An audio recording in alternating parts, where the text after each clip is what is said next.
नेहरू को सिर्फ पहिया मिला था, नेहरू ने मेहनत से उसे स्कूटर बनाया।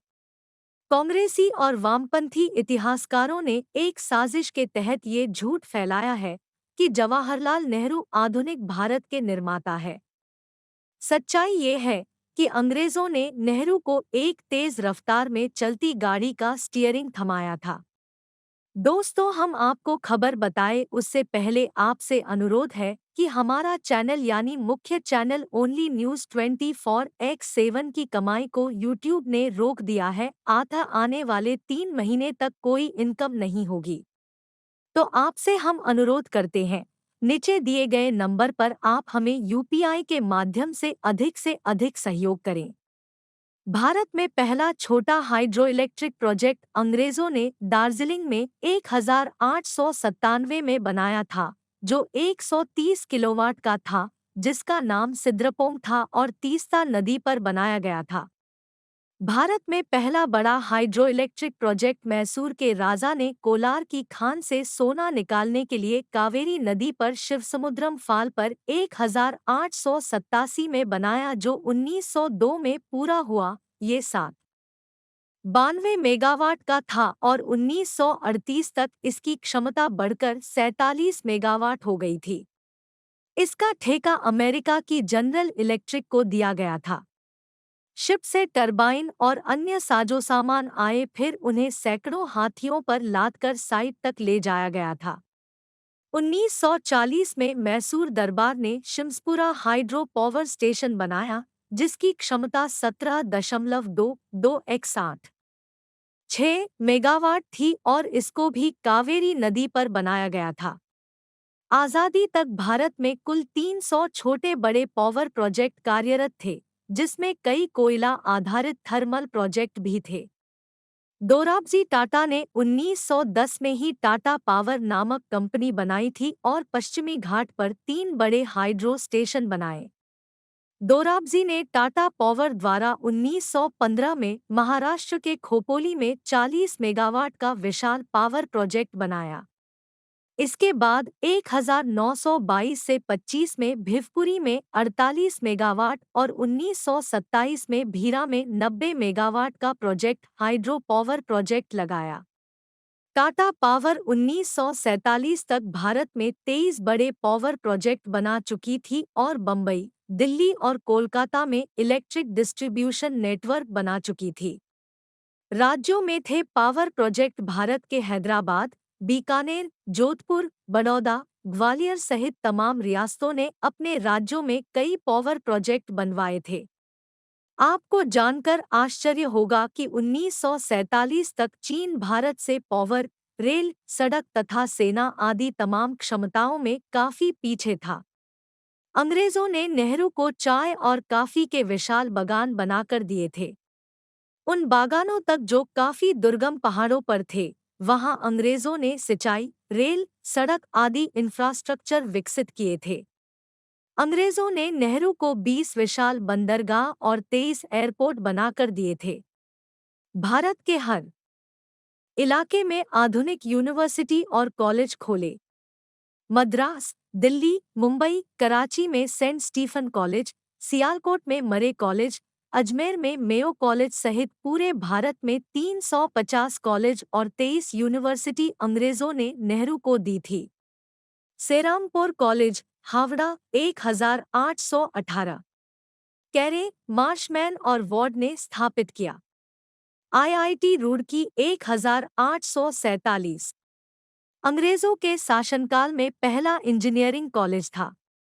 Mumbai university 1857, Madras university 1857, Calcutta university 1857, Aligarh Muslim university 1875, Anglo Mohammedan oriental college नाम था, जिसे सर सैयद अहमद खान ने स्थापित किया था।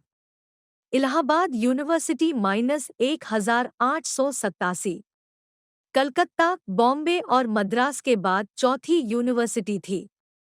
इसकी स्थापना का श्रेय सर विलियम मूर को जाता है।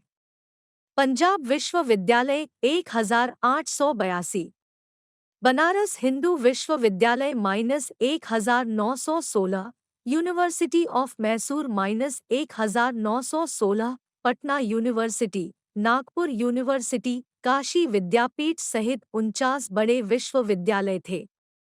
1947 तक भारत शिक्षा संस्थानों में तीसरे नंबर पर था। अंग्रेजों ने नेहरू को विशाल सेना दी थी। ब्रिटिश इंडियन आर्मी 1895 में स्थापित हुई थी। अंग्रेज 8 कमांड बनाकर गए थे, जिसमें 2 पाकिस्तान में चले गए। ब्रिटिश इंडियन आर्मी प्रथम और द्वितीय विश्व युद्ध में बहादुरी से लड़ी थी। अंग्रेजों ने नेहरू को 45 सैनिक छावनियां और विशाल रॉयल एयरफोर्स दी थी। भारत विश्व में तीसरा देश था जिसने वायुसेना बनाई, यानी चीन के पहले ही अंग्रेजों ने भारत को विशाल और आधुनिक वायुसेना बनाकर दी थी। भारत का विशाल rail network.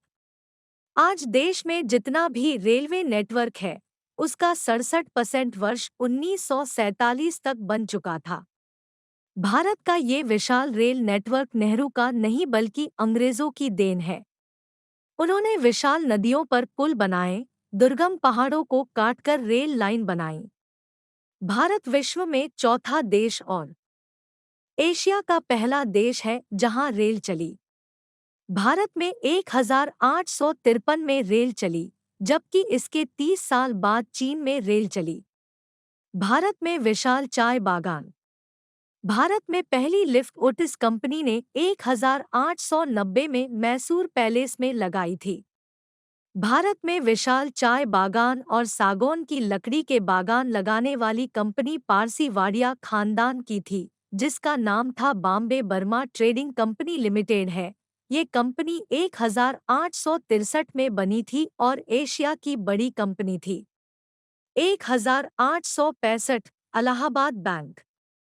1892 Britannia industries LTD. 1895 Punjab national bank. 1897 century textiles and industries LTD. 1897 Godrej and Boyce manufacturing co LTD. 1899 Calcutta electricity supply corporation. 1902 Shalimar paint colour and varnish co. 1903 Indian hotels co LTD. 1908 bank of Baroda. 1911 TVS.